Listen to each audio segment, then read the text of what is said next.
star. Today we're going to be talking about Jupiter. So if you like the video, please like and share this video if you think relatives of yours might be helped from this video. And if you're new, subscribe and hit the bell icon beside the subscribe button to learn more and get notified when I upload new videos. So let's get started. So Jupiter is the fifth planet from the Sun, and between Jupiter and Mars is an asteroid belt. So let's learn about Jupiter. Jupiter is a gas giant. And did you know that Jupiter emits more light than it receives from the Sun? So the terrestrial planets like Earth, Mars and other planets are in a heat balance with the Sun. We emit pretty much the same amount that we get, but Jupiter is different. So let's move back. Jupiter is gas giant, right?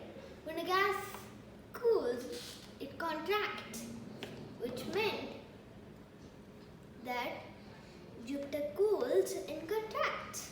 So when the Sun's light goes to Jupiter, Jupiter creates its own light or energy, and then that energy is taken out, so it contracts and then it cools. So Jupiter emits more light than it receives from the Sun. And you see the storm right over here? It's the Great Red Spot. It's the biggest storm on Jupiter, and it's been lasting since 3 centuries. Imagine a storm on Earth lasting for more than 3 centuries. Like the red spot, many storms keep dotting the face of Jupiter. And this red spot makes us think a question. Why is it so stable? It turns out if the red spot has the current of atmosphere which the red spot is in is circulating or it's moving. So that and the red spot is also constantly turning. So that's why it stays for so long.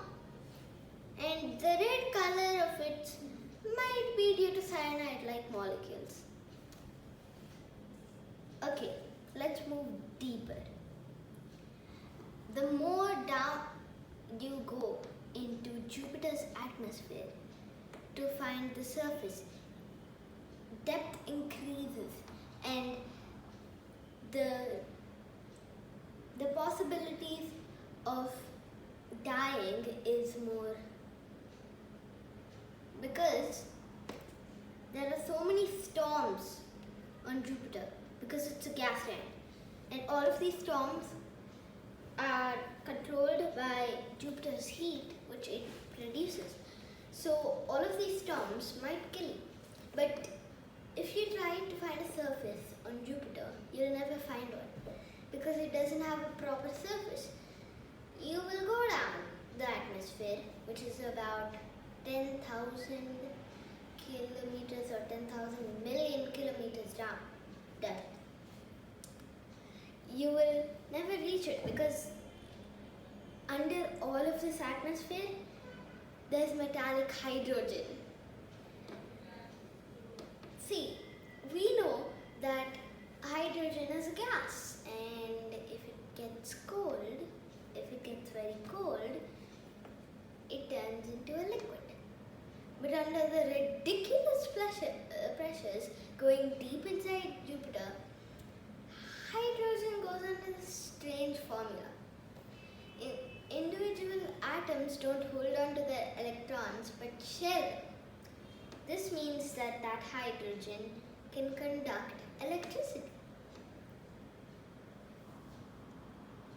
Now that we've learned about Jupiter, there's one fact we are not sure about.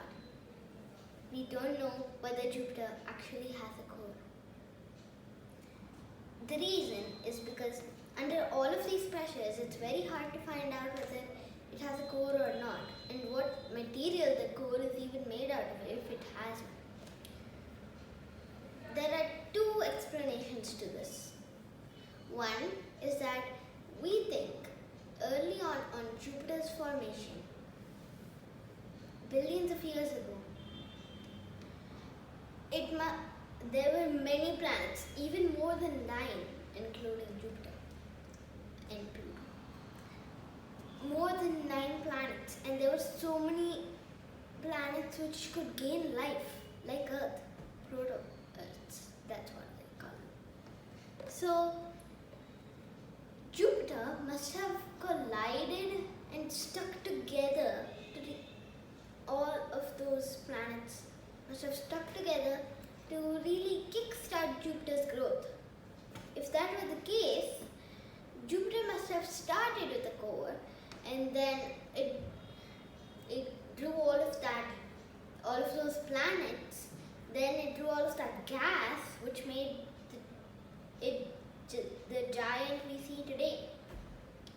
Another explanation is Jupiter did not grow from the bottom to the top. It grew to the top down. These two explanations make us think different about Jupiter.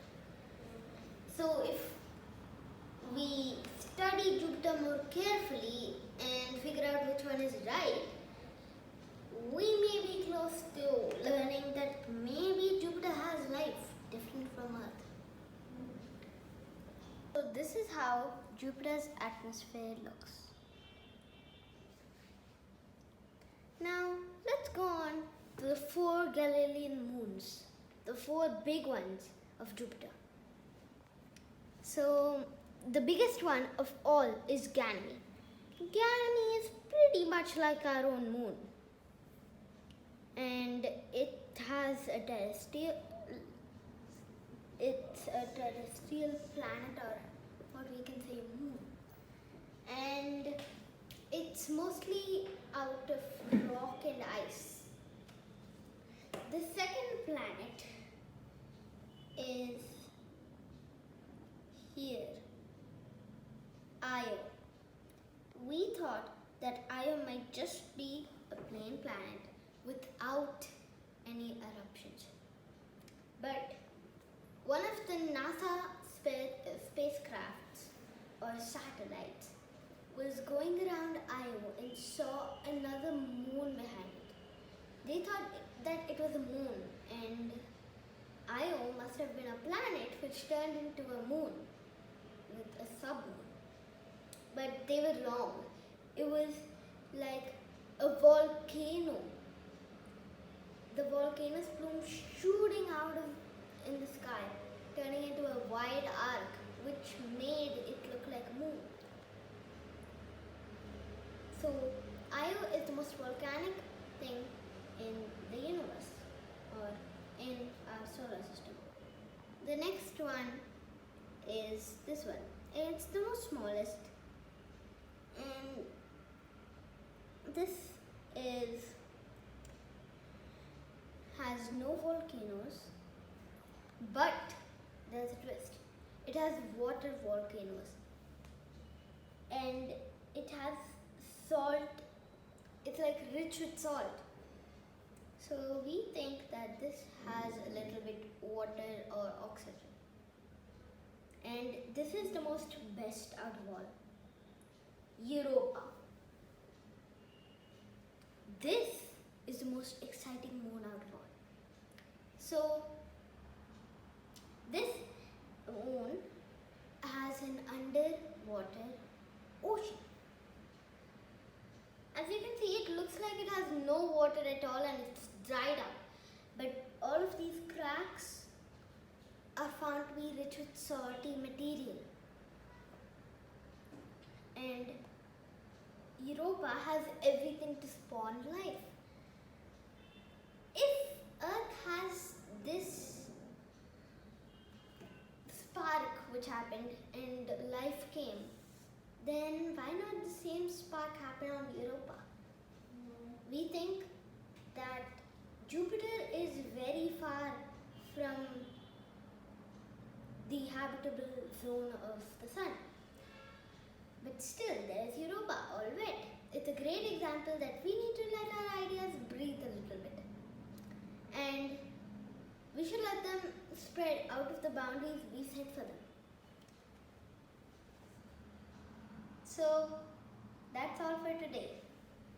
If you like the video, please like, share and subscribe. Hit the bell icon for more notifications when I upload new videos. And I'll see you in the next video.